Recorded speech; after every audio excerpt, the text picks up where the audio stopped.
స్పష్టంగా అర్థమవుతా ఉంది. అలానే దేశంలో పెరుగుతున్నటువంటి ఏదైతే నిత్యావసర ధరలు, నిత్యావసర సరుకులు ఏవైతే ఉన్నాయో వాటిలో ఆశించినంతగా మార్పు రాలేదు.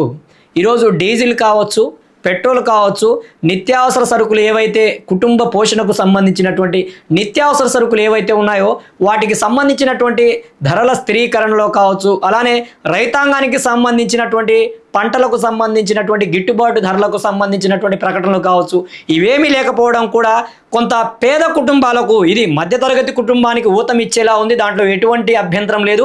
100కి 100 పాళ్ళు ఈ యొక్క 12 లక్షల లోపు ఆదాయం కలిగినటువంటి 12 లక్షలు ఆదాయం కలిగినటువంటి ఈ యొక్క మధ్యతరగతి కుటుంబాలకు చాలా పెద్దపీట వేసినటువంటి కేంద్ర ప్రభుత్వం సామాన్యులకు, పేద ప్రజలకు ప్రధానమైనటువంటి ఏదైతే ఉన్నాయో మౌలిక సదుపాయాలకు సంబంధించి కావచ్చు, అలానే నిత్యావసర సరుకులకు సంబంధించి కావచ్చు, రైతాంగానికి ప్రధానమైనటువంటి ఈ యొక్క గిట్టుబాటు ధరలకు సంబంధించి కావచ్చు, వాటికి సంబంధించినటువంటి బోర్డుల ఏర్పాటుకు సంబంధించి కావచ్చు, పెద్దగా ప్రకటనలు లేకపోవడం పేద కుటుంబాలకు అలానే సామాన్య ప్రజలకు కొంత ఈ యొక్క బడ్జెట్ పట్ల నిరాశ కలిగించడంలో ఎటువంటి సందేహం లేదు.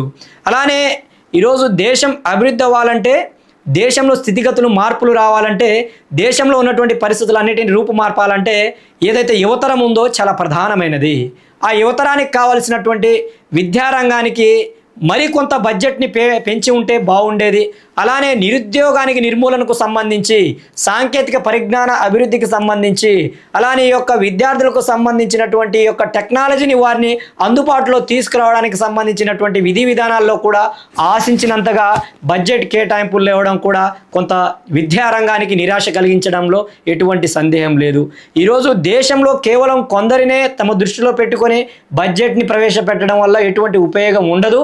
తప్పకుండా ప్రతి రంగాన్ని, ప్రతి వర్గాన్ని, ప్రతి వ్యక్తిని కూడా దృష్టిలో పెట్టుకొని బడ్జెట్లను తీసుకువచ్చి దేశంలో ఉన్నటువంటి ఆర్థిక అసమానతలను రూపుమాపిన నాడే వికసిత భారతాన్ని సాధించగలుగుతాం తప్ప కేవలం ఈ యొక్క డబ్బు, ఆస్తి ఇవన్నీ కొందరి వ్యక్తుల చేతుల్లోనే, ఆధిపత్యం కలిగినటువంటి వ్యక్తుల చేతుల్లోనే, వారి గుప్పెట్లోనే ఉంటే ఈ దేశం ఇప్పుడు కాదు ఇంకెప్పుడైనా కూడా వికసిత భారత లక్ష్యాన్ని మనం చేరుకోలేమనేది నగ్న సత్యం.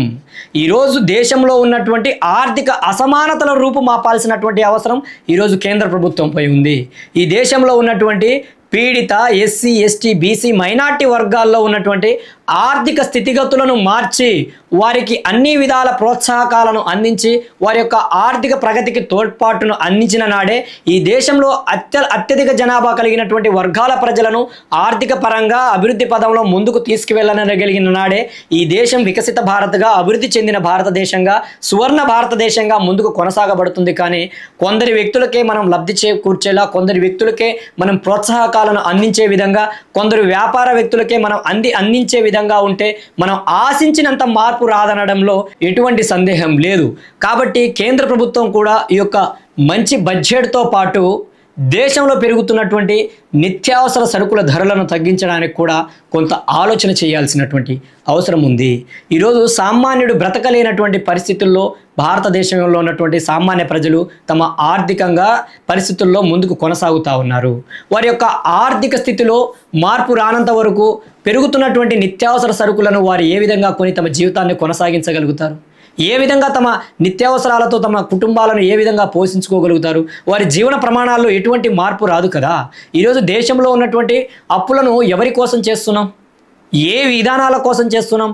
ఉచిత పథకాలను ప్రక్కన పెట్టి ఏదైతే సంపద సృష్టి కోసం ప్రభుత్వాలు కృషి చేసి దేశంలో ఉన్నటువంటి నిరుద్యోగాన్ని నిర్మూలించడం కోసం నూతన ప్రణాళికలతో ముందుకు వెళ్ళిన నాడే దేశంలో ఉన్నటువంటి ఆర్థిక స్థితిగతులను మనం రూపమాపగలం. దేశంలో ఉన్నటువంటి ఆర్థిక అసమానతలను మనం రూపమాపగలుగుతాం తప్ప కేవలం ఏదైతే ఈ యొక్క మధ్యతరగతి కుటుంబానికి ఇచ్చిన ఊతాన్ని ఏదైతే ఉందో సామాన్యుడికి కూడా నిత్యావసర సరుకులను ధరలను తగ్గించి ఊతం ఇవ్వగలిగితే తప్పకుండా భారతదేశం వికసిత భారతదేశంగా వర్ధిల్లేటువంటి అవకాశం ఉంది. ఆ విధంగా రాబోయేటువంటి రోజుల్లో కేంద్ర ప్రభుత్వం నూతన విధి విధానాలతో ముందుకు వస్తుందని కూడా మనం అందరం ఆశిద్దాం. ఈ యొక్క బడ్జెట్ కొత్త ఉత్తేజంతో, కొత్త ఆశయాలతో ఈ దేశాన్ని ముందుకు నడిపించాల్సినటువంటి అవసరం ఉంది. ఇది ఒక రాజకీయ బడ్జెట్లా కాకుండా కేవలం ఏదైతే అధికార పార్టీకి చెందినటువంటి ప్రభుత్వాలు ఎక్కడైతే ఉన్నాయో వాటికి ఊతమిచ్చేలా కాకుండా దేశంలో ఉన్నటువంటి 140 కోట్ల మంది ప్రజల ఆర్థిక అసమానతలను రూపుమాపిన నాడే వికసిత్ భారత లక్ష్యాన్ని మనం చేరుకోగలుగుతాము. అలానే దేశానికి స్వాతంత్రం వచ్చి 76 సంవత్సరాల గణతంత్రాన్ని మనం జరుపుకున్నా, భారత రాజ్యాంగం అమల్లోకి వచ్చి 76 సంవత్సరాలను పూర్తి చేసుకున్న నేటికి కూడా అనేక మంది ప్రజలు ఆకలితో అలమటిస్తూ ఉన్నారు. ఈరోజు సంపద కొందరికే పరిమితమై ఈరోజు ఆకలి సూచిలో కూడా మన దేశం స్థితిగతులు ఏంటో కూడా కేంద్ర ప్రభుత్వం ఆలోచించాల్సినటువంటి అవసరం ఉంది. ఈరోజు ఈ దేశానికి అన్నం పెడుతున్నటువంటి రైతాంగం ఎన్ని కష్టాలను అనుభవిస్తూ ఉంది, ఎన్ని విధి విధానాలతో ముందుకు వెళ్తూ ఉంది, ఎన్ని సమస్యలను ఎదుర్కొంటుందో కూడా ఈరోజు కేంద్ర ప్రభుత్వం ఆలోచించాల్సినటువంటి అవసరం ఉంది. ఈరోజు రైతాంగానికి ప్రధానంగా కావాల్సినటువంటి నాణ్యమైన విత్తనాలను కావచ్చు, నాణ్యమైన ఎరువులను కావచ్చు, నాణ్యమైనటువంటి ఈ యొక్క మందులు ఏవైతే ఉన్నాయో వాటిని అందించి, సాగునీటిని అందించి, వారికి కావాల్సినటువంటి విద్యుత్ శక్తి పరిస్థితులను కల్పించగలిగిన నాడు రైతాంగం కూడా ఈ ప్రభుత్వాల మీద పెద్ద ఆశగా పడి ఏదో ప్రభుత్వాలు మాకేదో చేసేస్తాయి, మాకు ఈ పథకం ఆ పథకం ప్రవేశపెడుతుందని మన మీద ఆశపడేటువంటి పరిస్థితి ఉండదు. ఏదైతే వారు పండిస్తున్నటువంటి పంటకి గిట్టుబాటు ధరను కలిగించిన నాడు ఈరోజు దేశంలో ఓ చిన్న పెన్నును తయారు చేస్తున్నటువంటి వ్యక్తి, ఓ రబ్బర్ని తయారు చేస్తున్నటువంటి వ్యక్తి తన యొక్క వస్తువుకు సంబంధించినటువంటి ధరను తాను నిర్ణయించుకునేటువంటి పరిస్థితులు ఉన్నటువంటి ఈ దేశంలో మరి 6 కాలాలు కష్టపడి రాత్రనక పగలనక ఎండనక వాననక తను కష్టించి శ్రమించి తీసుకువచ్చినటువంటి పంటకు తన ధరను నిర్ణయించేటువంటి అధికారం రైతుకు ఎందుకు లేదు? తాను ధరను నిర్ణయించకపోయినా ఈరోజు కేంద్ర ప్రభుత్వాలు గతం నుంచి అనేక సందర్భాల్లో కూడా ఎంఎస్పి ఏదైతే మినిమం సపోర్టింగ్ ప్రైస్కి సంబంధించినటువంటి హామీలను ఇచ్చినటువంటి సందర్భాలు ఉన్నాయి. ఆ ఎంఎస్పి వాగ్దానాన్ని కూడా ఈరోజు ప్రభుత్వాలు అమలు చేయాల్సినటువంటి అవసరం ఉంది. దేశంలో ఉన్నటువంటి రైతాంగ యొక్క ఆర్థిక స్థితిగతులను మార్చాల్సినటువంటి అవసరం ఉంది. ఈరోజు రైతులు వ్యవసాయాన్ని వదులుకొని ఈరోజు పట్టణాలకు చేరితే ఈరోజు ఈ దేశం ప్రపంచంలోనే ధాన్యాగారంగా ఈ యొక్క దేశానికి సంబంధించినటువంటి ఉత్పత్తులకు సంబంధించినటువంటి విధి విధానాల్లో ప్రపంచం మీద ఆధారపడాల్సినటువంటి పరిస్థితి ఉంది కదా. ఈరోజు మనం ఇతరులకు ఎగుమతి చేసేటువంటి పరిస్థితుల నుంచి దిగుమతి చేసుకునేటువంటి పరిస్థితులకు దిగజారేటువంటి అవకాశం ఉంది. ఎందుకంటే దేశవ్యాప్తంగా లక్షలాది ఎకరాలు వ్యవసాయానికి దూరమై బీడులు పడుతున్నటువంటి పరిస్థితులు. ఎందుకంటే సకాలంలో పరిస్థితులు కావచ్చు, నకిలీ విత్తనాలు కావచ్చు, నకిలీ ఎరువులు కావచ్చు, ఇలా అన్నీ కూడా ప్రజలను సతమతం చేస్తూ ఉంటే వారు కష్టించి శ్రమించి పండించిన పంటకు నాణ్యమైనటువంటి గిట్టుబాటు ధర లేకపోవడం కూడా ఈరోజు రైతాంగం నుంచి, వ్యవసాయం నుంచి ప్రజలను దూరం చేసేటువంటి అవకాశం ఉంది. కాబట్టి వారికి మినిమం సపోర్టింగ్ ప్రైస్ను అందించే విధంగా కూడా ఈరోజు కేంద్ర ప్రభుత్వం ముందుకు వెళ్లాల్సినటువంటి అవసరం ఉంది. అలానే ఈ దేశంలో ఉన్నటువంటి చిన్నతర పరిశ్రమలకు తగిన గుర్తింపునిచ్చినటువంటి ఈ యొక్క బడ్జెట్ మంచి బడ్జెట్గానే మనం అందరం ఆశాభావంతోనే ముందుకు వెళ్దాం.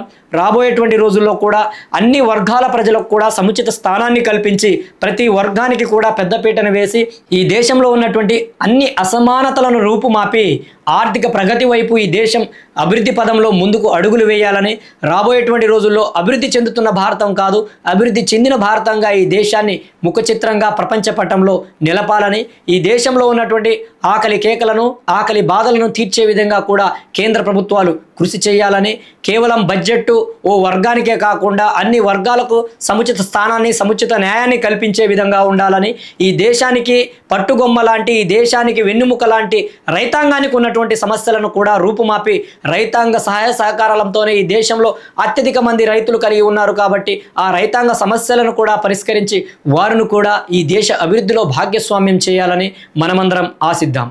జై భీమ్, జై భారత్, జై హింద్.